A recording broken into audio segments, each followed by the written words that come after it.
आज मैं दोबारा कराने वाला हूँ। सबसे पहले मैं प्रेम्बल के बारे में बताना चाहता हूँ। आप कोई भी बुक पढ़ते हो तो बुक पढ़ने से पहले उसके आगे एक प्रीफेस होता है या इंडेक्स होता है। इंडेक्स आपको ये बताता है बुक की कि आप इसके अंदर कौन कौन से चैप्टर हैं, उनकी पेजिंग क्या है, पेज नंबर क्या क्या है उनका, और कुछ कुछ उनके पॉइंट्स होते हैं कि ये पॉइंट ये पेज पे पड़ा हुआ है। ऐसे ही प्रीफेस इसके बारे में बताता है कि इस बुक में आप क्या पढ़ने वाले हो। वैसे ही इंडियन कॉन्स्टिट्यूशन में प्रेम्बल का वही सारी चीज़ें हैं। प्रेम्बल आपको कॉन्स्टिट्यूशन की आइडियोलॉजी के बारे में बताता है कि कॉन्स्टिट्यूशन आप किसके बारे में पढ़ने वाले हो। कॉन्स्टिट्यूशन में एक्चुअली है क्या। तो वहाँ पे जो वर्ड यूज़ किए गए हैं जो अक्सर पीटी में प्रिलिमिनरी एग्जामिनेशन जुडिशियल सर्विसेज के या अदर कॉम्पिटिटिव एग्ज़ाम या बैंकिंग में पूछे जाते हैं कि वो जो उनकी सिमेट्री होती है, जैसे अगर शुरू में कह रहे थे sovereign, socialist, secular, democratic, Republic, ये वर्ड दिए गए हैं। तो ये वर्ड हमें प्रेम्बल में क्यों डालने पड़े। प्रेम्बल में इसलिए डालने पड़े क्योंकि ये हमारे ऑब्जेक्टिव थे, इंडियन कॉन्स्टिट्यूशन के ऑब्जेक्टिव थे ये हमारे।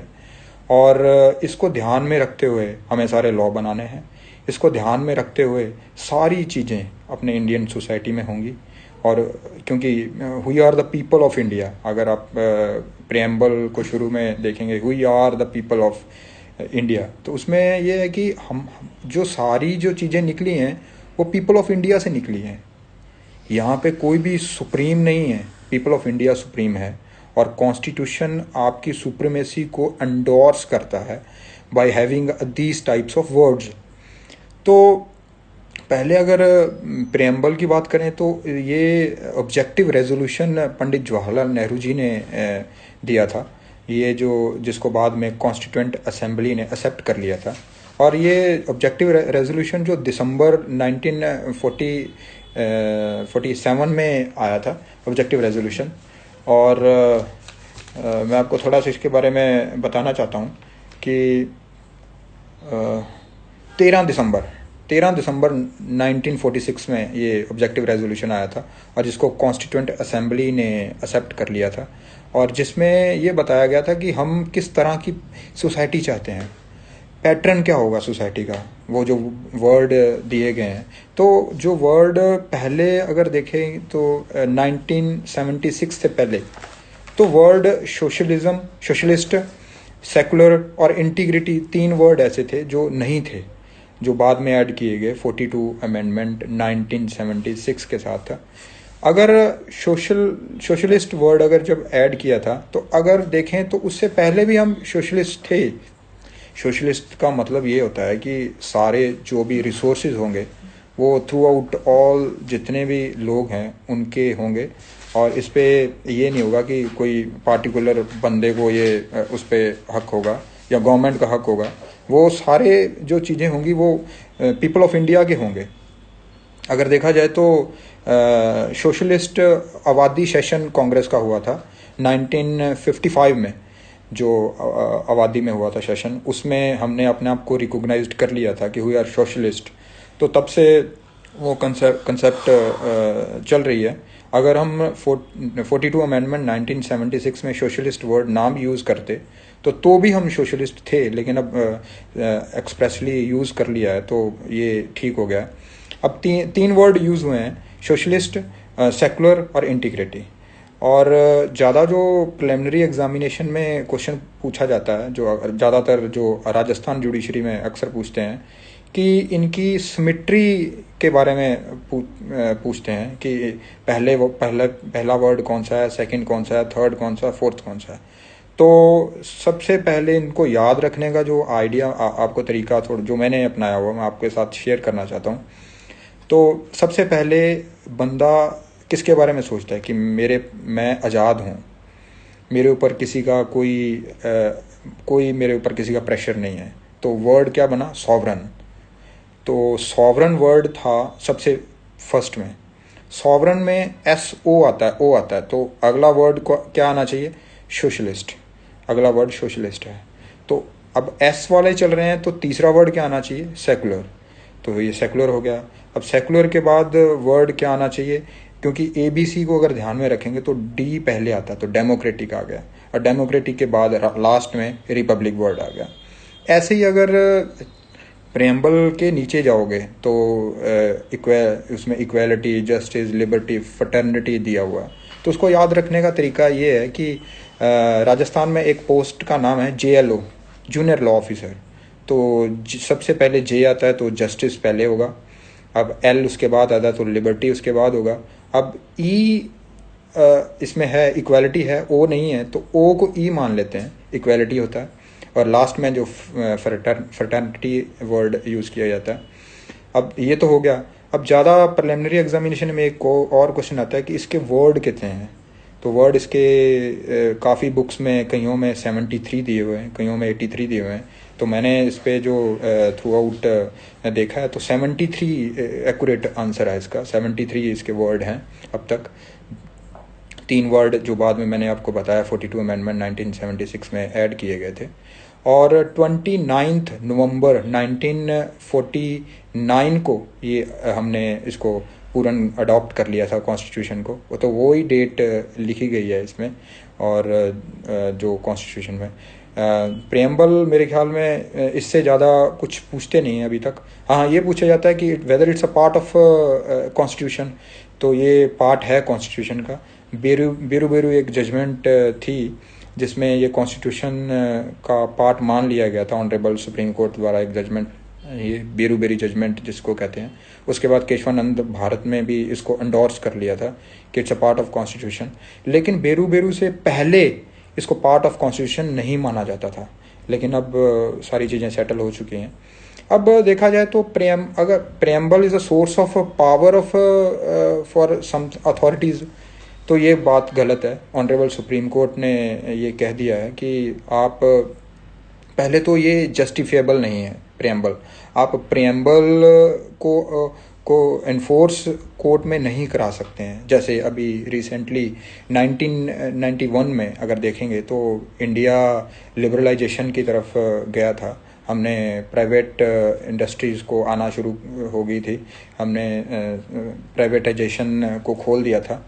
तो उसके बाद अगर देखें तो सोशलिस्ट को हमने फॉलो करना छोड़ दिया था। अगर देखें तो थोड़ी सी कंसेप्ट में हुआ था लिबरलाइजेशन, मतलब सारे बंदे आके अपना इन्वेस्टमेंट कर सकते हैं, प्राइवेट इंडस्ट्रीज़ जो आ सकती हैं, और वो प्राइवेट इंडस्ट्री का कुछ प्रॉपर्टी वो ले सकते हैं। लेकिन सोशलिस्ट इसके बिल्कुल ऑपोजिट है।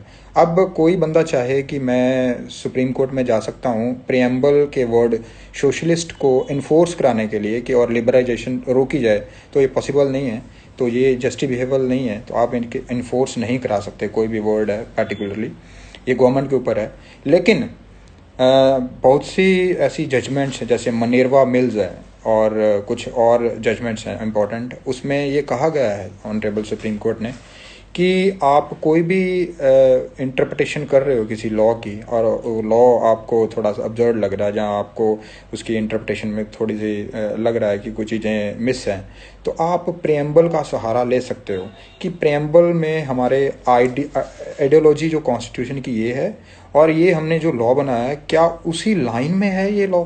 अगर है तो वो लॉ ठीक है, अदरवाइज वो लॉ स्टक आउट हो सकता है। तो ये प्रेम्बल सोर्स ऑफ पावर नहीं है, लेकिन it's a very useful for interpretation of provision of any law and constitution. और ये एक की है जो माइंड को ओपन करने के लिए काफ़ी सहायक है। ये कई जूरिस्ट ने भी वर्ड यूज़ किए गए हैं। तो फ़िलहाल प्रेम्बल में इससे ज़्यादा कुछ पूछते नहीं, और इससे ज़्यादा करने की ज़रूरत भी नहीं है। उसके बाद मैं आपको सेकंड जो चीज़ बताता हूँ वो स्टेट, जो पार्ट 3 में दिया गया है, आर्टिकल 12 फंडामेंटल राइट के चैप्टर में जो सबसे पहला जो आर्टिकल है, आर्टिकल 12, जो पार्ट 3 में है आर्टिकल 12, तो उसकी डेफिनेशन है स्टेट की डेफिनेशन अगर आप देखोगे तो हमें पहले सबसे जो पहला क्वेश्चन आता है कि स्टेट की डेफिनेशन देने की क्या ज़रूरत पड़ गई।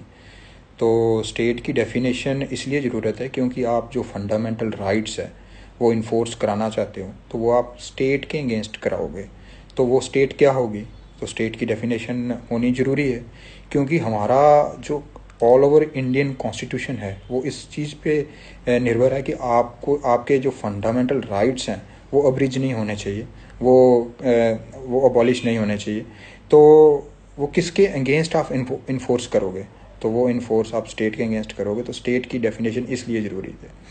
और आर्टिकल 12 अगर देखोगे तो उसमें जो डेफिनेशन दी गई है उसमें दिया हुआ है कि ये गवर्नमेंट है, it's parliament of India, government या legislature of states, local authorities, other authorities.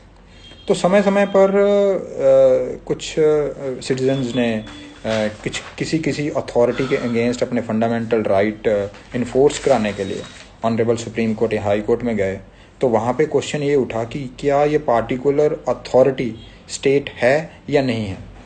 तो इसमें काफ़ी केस लॉ हुए जिसमें कुछ कुछ अथॉरिटीज़ को स्टेट मान लिया, कुछ कुछ अथॉरिटी को स्टेट नहीं माना। तो स्टेट मानने के लिए क्या क्या चीज़ें ध्यान में देनी होंगी, तो उसमें R.D. शेट्टी वाली एक जजमेंट है जो जस्टिस भगवती ने दी थी, जिसमें 5 प्रिंसिपल्स दिए थे कि आप ये प्रिंसिपल्स आपने देखने हैं।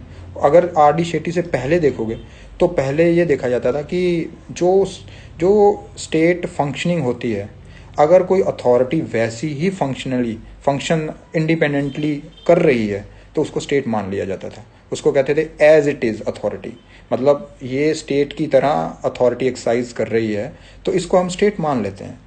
तो जैसे LIC है, LIC स्टेट है, इसमें जजमेंट भी आ चुकी है। BCCI है, ये स्टेट नहीं है। स्टेट क्यों नहीं है, इसके लिए काफ़ी चीज़ें हमने देखनी पड़ेगी। जैसे R.D. शेट्टी है, उसमें जो 5 प्रिंसिपल जो हमने देखने हैं वो ये पहला कि फाइनेंशियल कैपेसिटी उस अथॉरिटी की कितनी है, क्या वो इंडिपेंडेंटली फाइनेंशियल अथॉरिटी एक्सरसाइज कर रहा है अदरवाइज, और स्टेट का उसके ऊपर कितनी अथॉरिटी है, गवर्नमेंट की उसके ऊपर कितनी अथॉरिटी है, क्या वो गवर्नमेंट की टोटली अथॉरिटी में आप कर रहे हो।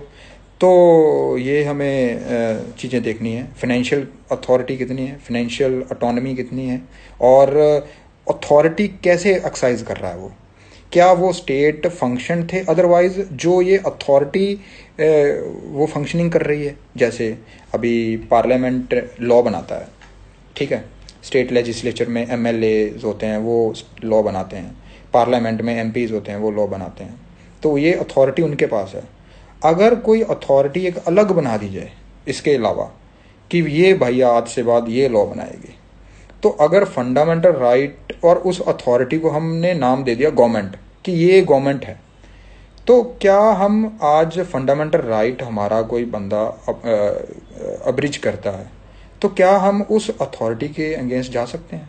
तो हमें क्या देखना है, क्या ये गवर्नमेंट की तरह फंक्शनिंग कर रही है अथॉरिटी, क्या इसको गवर्नमेंट कहा जा सकता है, क्या इसके ऊपर फाइनेंशियल कंट्रोल गवर्नमेंट का है या नहीं है, क्या ये इंडिपेंडेंटली वो काम कर रहा है जो अदरवाइज स्टेट गवर्नमेंट या पार्लियामेंट अथॉरिटी एक्सरसाइज कर रही थी। अगर कर रहा है तो उसको स्टेट मान लिया जाएगा। तो जस्टिस भगवती ने जो 5 प्रिंसिपल दिए थे, ये तो उस पर थोड़ी थोड़ी चीज़ें आपने R.D. शेट्टी वाला केस पढ़ लेना है, उसमें आपको चीज़ें समझ भी आ जाएंगी। और उसमें कुछ चीज़ें अब जुडिशरी को मान लिया जाए। अब PT में बड़ा क्वेश्चन आता है कि whether judiciary is a state और नॉट। अगर इसके दो चीज़ें हैं, फॉर एडमिनिस्ट्रेटिव पर्पस ये स्टेट है और अदरवाइज ये स्टेट नहीं है। क्यों स्टेट नहीं है, क्योंकि स्टेट अदरवाइज ऐसी फंक्शनिंग नहीं कर सकती है जो जुडिशरी फंक्शनिंग करती है, तो इसको स्टेट नहीं मान सकते हैं आप।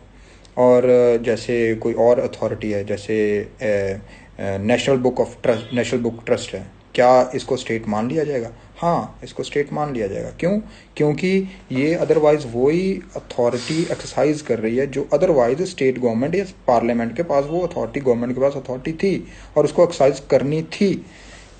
तो ये स्टेट की डेफिनेशन में सारी चीज़ें आ चुकी हैं। इससे अलावा कुछ नहीं है।